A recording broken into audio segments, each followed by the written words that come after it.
All right, let's keep the conversation going. What do we make of using celebrity star power like Drake as a marketing tool for the cannabis space? Mark Satov is the founder of Satov Consultants and joins us now. Great to see you, Mark. Great to be here. All right, so Drake is a big name. What do you make of it from a marketing perspective? I associate Drake with weed more than Martha Stewart. I just want to start there and say that. That is highly logical. I do not know anything about her recreational smoking habits. I'm just taking a wild guess that the average consumer would not say, oh, Martha's smoking, and so I will.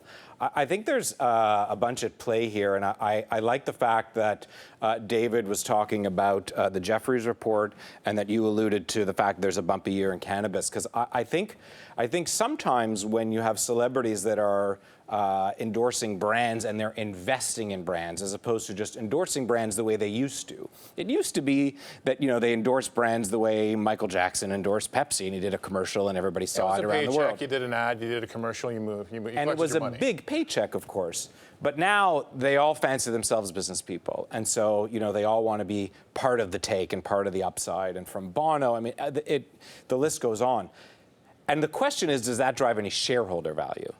And I think what we're seeing is it doesn't necessarily drive long-term shareholder value. I'm surprised by the fact that some institutions, and so I was heartened by the note from Jeffries, are actually fooled by the celebrities investing, and they sort of jump on the bandwagon because their institutional investors for sure should be smarter than that.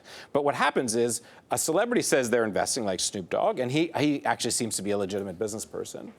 And then investors say, well, I want to invest in that because that's going to be all the rage. And you could get how a retail investor who doesn't really get it say, okay, well, if Drake is investing and he's a rich guy, then I'm sure it's going to be good. And so there's the whole investor angle, which I think doesn't hold water at all.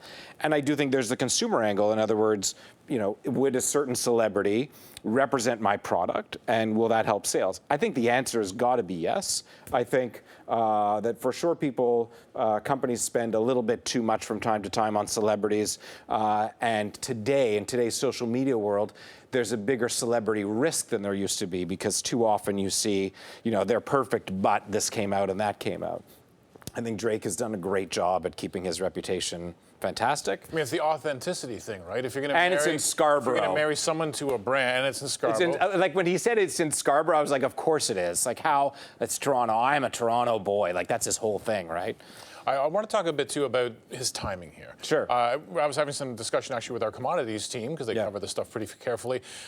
Whether the question is Drake is a little late to the game, or whether Drake waited for the dust to settle and is moving in just at the right time. I think Constellation was early to the game. I'm sure I was on this show talking about how I didn't believe the valuation, and now they're getting warrants, and maybe that will help them over the long haul.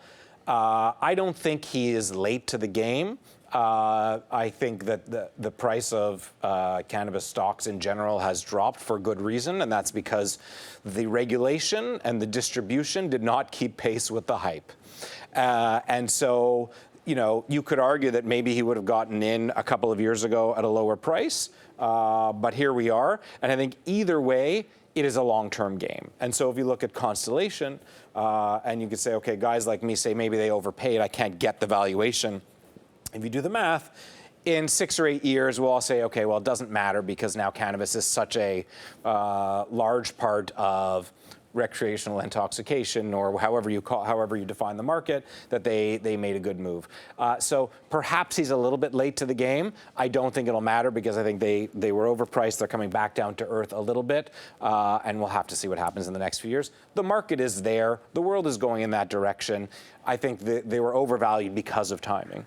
Now, when it comes to having someone like Drake and having their name attached to it, we know Seth Rogen has attached his name as well, and others. Also a good brand for pot. Seth Rogen. Every single one of his movies. There you go. That's the base condition. Either it's about marijuana, or it's pretty clear that they were on marijuana when they wrote the script. And I'm a fan of Seth Rogen from going way back. But I judge not. I'll put that on the record. I'm not here to judge you. But we had some pretty strict rules when we entered into this whole recreational marijuana space about how they can advertise and stuff. But it seems it's pretty easy to get around that. You simply invest in a company.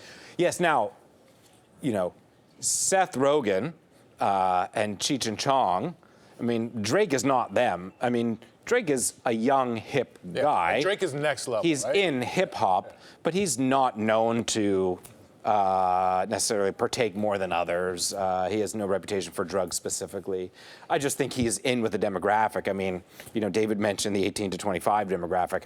I think it's the 13 to 18 demographic that he's also going to get. That gets trickier, right? That gets trickier. Well, it does, but regulators. we all know that a lot of products that we don't want to fall into the hands of young people does, and I'm sure they'll be influenced. But I think Drake's appeal goes all the way up into the mid-20s, and I think that he also has an appeal for Toronto. I mean, Toronto's a small portion of the North American market, but I think it is to answer your question directly now, it's an indirect way of endorsing something just by saying I've invested in it without having to say that, I smoke this.